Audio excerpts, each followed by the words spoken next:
Fernando, o aumento da glicose no sangue, não é? Vai ser, vamos chamar de tóxico para todas as células do organismo, mas algumas vão sofrer mais. A retina é o exemplo típico, não é? Ela é muito sensível a esse aumento da glicose e acontecem essas modificações. Mas não é só a retina, não é? Por exemplo, as células renais, não é? Nós vemos às vezes aquelas pessoas na televisão fazendo diálise. Muitas delas chegaram a essa condição por terem diabetes mal controlado, né? Fala um pouquinho das complicações renais. Como é uma doença sistêmica que afeta de maneira geral os vasos, então virtualmente qualquer parte do organismo pode estar exposta, né, a esse efeito danoso da hiperglicemia. Mas a gente tem alguns órgãos que a gente chama de órgãos-alvo, em que eles vão sofrer uma lesão preferencial, né? Então a retina é um deles e o rim é um outro órgão-alvo, né? Na verdade é um mecanismo com uma grande homologia. Se a gente olhar na parte patológica, na parte bioquímica, a gente tem muito em comum entre o dano da retina e o dano no rim. E, em geral, um paciente que tem doença na retina, a gente vai procurar doença renal e vice-versa, né?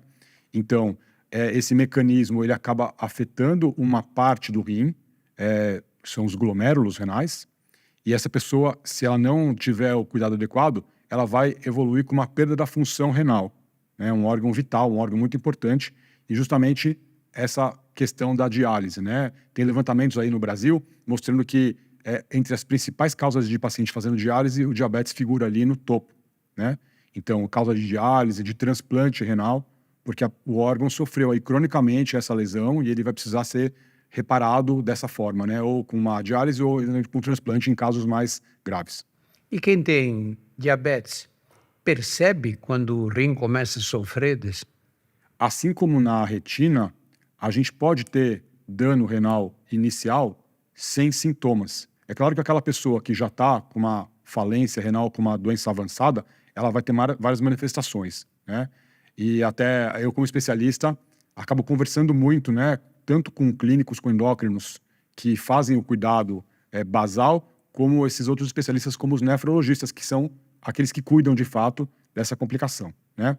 Mas no início, assim como na retina, pode não haver sintoma, mas a gente tem como dosar isso com exames de sangue, de urina, e a gente já vai saber que existe alguma lesão inicial.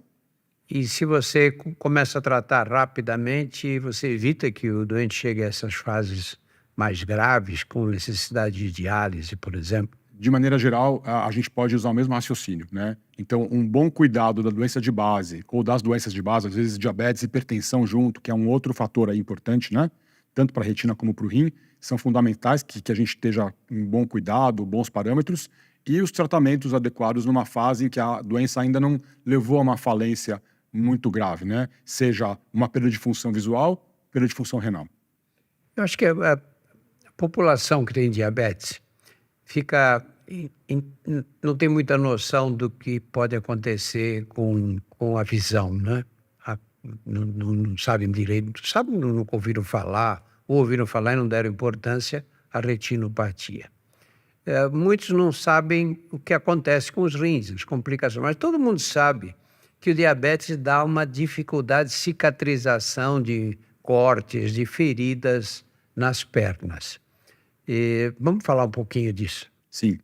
Uma outra complicação muito temida e que, infelizmente, a gente vem tendo os números crescentes é de amputação de membros inferiores, né?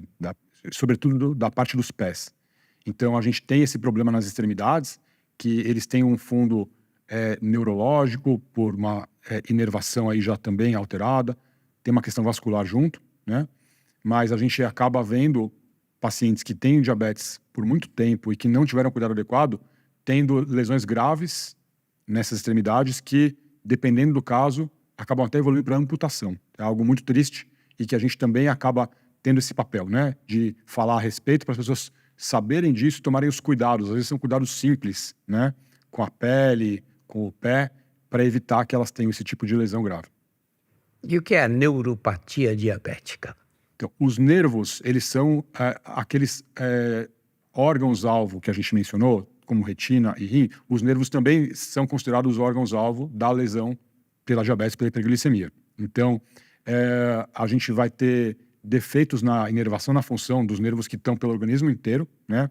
Então isso pode se traduzir tanto numa perda de sensibilidade na extremidade. Então, por exemplo, uma pessoa que está com um calçado inadequado e ela está machucando o pé cada vez que ela pisa, mas ela não sente essa lesão, e aí a cada pisada agrava a lesão. Isso é um exemplo, né, de como uma doença do nervo pode afetar um indivíduo com diabetes.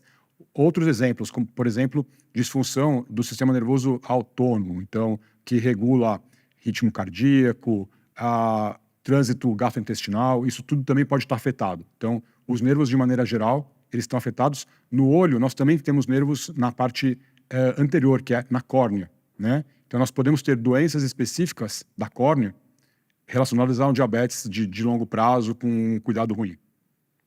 Nós falamos de tantas complicações aqui, não é? Que acho que uma pessoa com diabetes ouve tudo isso e diz, pô, eu estou uma acabada, né? Porque tantos problemas que eu vou ter. É possível ter diabetes e não ter nenhuma dessas complicações? Sem dúvida. E tudo começa com a educação, né? Então, tudo começa com esse tipo de informação que a gente está tentando levar, né? Do seu podcast, enfim. A gente precisa fazer com que as pessoas saibam do que se trata a doença, como ela funciona, como que ela pode prevenir as complicações, para a pessoa mesmo tomar as rédeas da situação, né? Adquirir um bom controle, buscar o cuidado de saúde, às vezes, enfim, agir de maneira proativa para que essas complicações não ocorram.